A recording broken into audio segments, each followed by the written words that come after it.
Mon podcast IMO. Bienvenue dans ce nouvel épisode de mon podcast IMO. Chaque jour, un éclairage sur l'actualité de l'immobilier avec un acteur du secteur. Et aujourd'hui, mon invité, c'est Séverine Amat. Bonjour Séverine. Bonjour. Vous êtes directrice des relations médias et publiques du groupe Se Loger. Et nous allons, avec vous, en quelques minutes, commenter l'étude que vous venez de publier, une étude que vous réalisez depuis 5 ans sur les porteurs de projets qui prévoient d'investir dans l'immobilier haut de gamme. Nous allons voir notamment l'impact que la crise a pu avoir sur la perception et sur les prix du marché haut de gamme. Vous avez d'ailleurs participé il y a quelques jours à une table ronde à ce sujet. Une précision importante, cette étude est menée auprès des personnes qui souhaitent acquérir et que vous retrouvez sur votre site Belle Demeure. Et surtout, elle est réalisée et encadrée par l'Institut d'études Opinionway. La première chose, je crois qu'on connaît déjà la réponse, donc on va le dire directement. La crise du Covid n'a pas impacté de manière négative, loin de là, les envies et les réalisations d'achat dans l'immobilier haut de gamme en France. Pas du tout, je dirais même qu'elle a une santé insolente. Ce marché du luxe se porte très bien. On le constate sur le site Belle Demeure, effectivement, avec une consultation d'annonces en ligne qui augmente, un délai de publication des biens qui se réduit. Bref, des biens haut de gamme qui ont la cote, malgré l'absence d'une clientèle étrangère. Et ça, c'est un élément saillant de cette enquête cette année. Alors, absence d'une clientèle étrangère, parce que sauf erreur de ma part, vous allez me reprendre si je me trompe, c'est souvent la clientèle étrangère qui vient investir dans le haut de gamme en France. Pas uniquement, mais souvent. Oui, effectivement, il y a bien des secteurs de notre économie en France qui sont portés par un rayonnement international et par l'attrait des étrangers pour la France, que ce soit dans le tourisme, dans la mode, la gastronomie, mais surtout l'immobilier. Et avant la crise, ce que l'on constatait et ce que l'ensemble des professionnels du marché haut de gamme constataient, c'est qu'une transaction sur deux était réalisée par un acquéreur étranger. Il était donc facile de prédire un espèce d'effondrement du marché avec la fermeture des frontières depuis 2020. Or, il n'en est rien. Ce qu'il ressort de l'étude de Belle Demeure, c'est que les prix et la perception se portent bien, tellement bien qu'on parle d'une santé, une bonne santé insolente, et ce, malgré l'absence de clientèle étrangère. C'est la seconde fois que vous employez le terme et vous avez raison parce qu'il est extrêmement parlant. Séverine Amat, concrètement, cette clientèle française, j'allais presque dire cette nouvelle clientèle française, qu'est-ce qu'elle veut? Qu'est-ce qu'elle attend? Pourquoi est-ce qu'elle se dirige sur ce secteur de l'immobilier haut de gamme? Alors, elle est déjà extrêmement optimiste et confiante, cette clientèle. On l'a jaugé, ce sentiment de confiance. Il était de 67% en 2019. Il est de 83 en 2021. C'est un chiffre record. On n'a jamais eu ce tel chiffre en 5 ans d'études. 48% des sondés pensent que la situation économique en France va s'améliorer. Elle est 4 fois plus haute. Ce sentiment est 4 fois plus haut que ce qu'il ne l'était en juin 2020, puisqu'il était de 12%, et il reste supérieur à 2019, puisqu'on était à 36%. Donc cette clientèle, en fait, elle souhaite à 64% acheter, mais elle souhaite aussi à 67% vendre, et vendre plutôt rapidement, puisque les 3/4 des répondants à l'enquête veulent mettre en vente un bien haut de gamme dans les 12 prochains mois.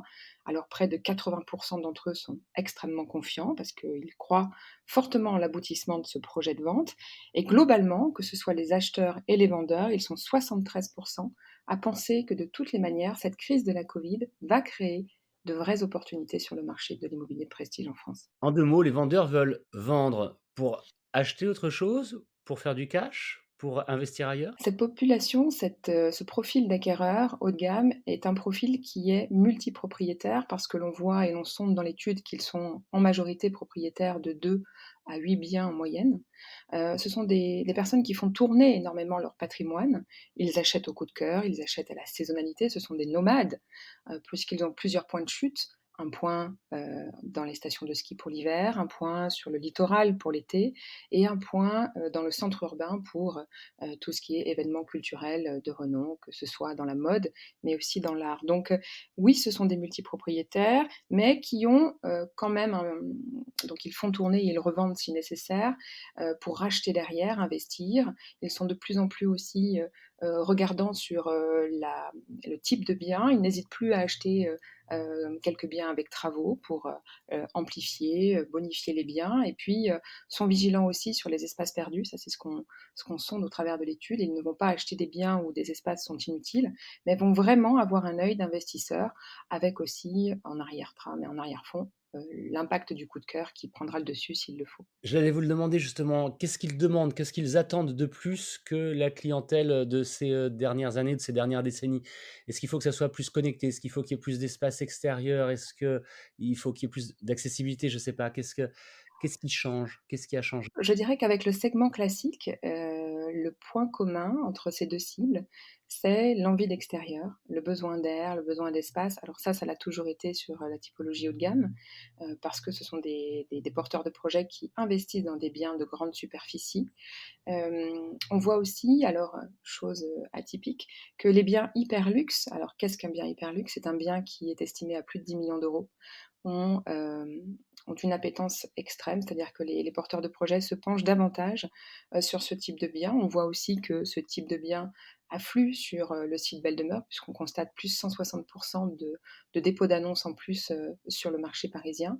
Voilà, ce sont des beaux biens avec du caractère, avec des belles prestations, un côté aussi sécurité, puisque c'est aussi des éléments qui font mouche auprès de cette clientèle, avec de l'espace et de l'extérieur. Mais ça, c'est le trait d'union et le trait commun en fait entre la cible du segment classique et les porteurs de projets immobiliers de luxe.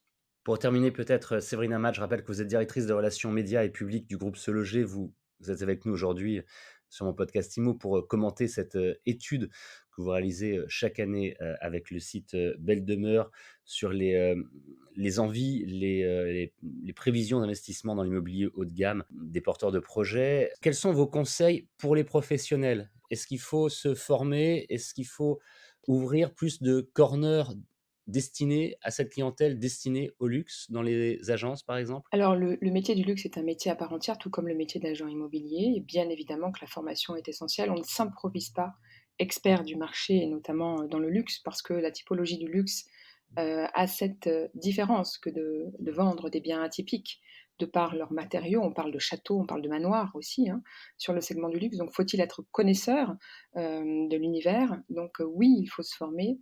Pas tout le monde peut s'improviser, agent immobilier sur le segment haut de gamme. Et puis, c'est une clientèle extrêmement, qui demande beaucoup, extrêmement exigeante, qui a une vision très affinée, très affûtée de ce qu'ils souhaitent, parce que ce sont des investisseurs, je vous dis, qui sont multipropriétaires déjà et qui savent, quelquefois même à distance, on l'a vu pendant la Covid, et ça les professionnels l'ont dit en conférence, ce sont des gens qui peuvent aussi acheter via la vidéo.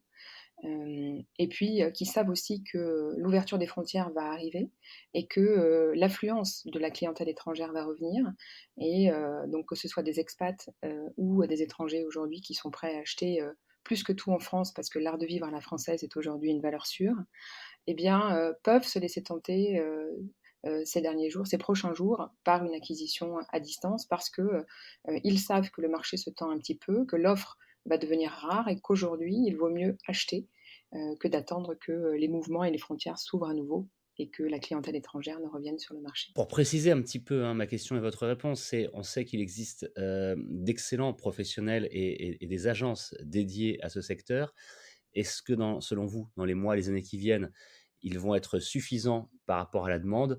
Ou est-ce qu'il est nécessaire que certaines agences classiques se tournent vers ce segment ou que les agences spécialisées, augmentent leur maillon, leur filet? Ça dépendra aussi de la capacité d'investissement, alors on a vu que cette crise de la Covid, a n'a fait qu'amplifier la richesse des riches, pardon, mais c'est ainsi que l'on constate. On a 42 nouveaux millionnaires en France enfin pas nouveaux, 42 millionnaires en France, dont 2 nouveaux post-Covid. Donc, effectivement, ça dépendra aussi de la tension du marché, si les vendeurs sont prêts à laisser leurs biens. Chose moins sûre parce que les professionnels disent aussi que ces vendeurs sont aussi amoureux de leur patrimoine et investissent au titre d'un patrimoine familial. Donc, ça veut dire qu'ils font tourner leur patrimoine, mais pas forcément, naturellement. Voilà, c'est aussi une constitution de patrimoine qui fait leur portefeuille et qui fait aussi la richesse familiale, et comment dire? La pérennité la vision de demain, un patrimoine familial important pour eux, à passer à leurs enfants, petits-enfants, bref.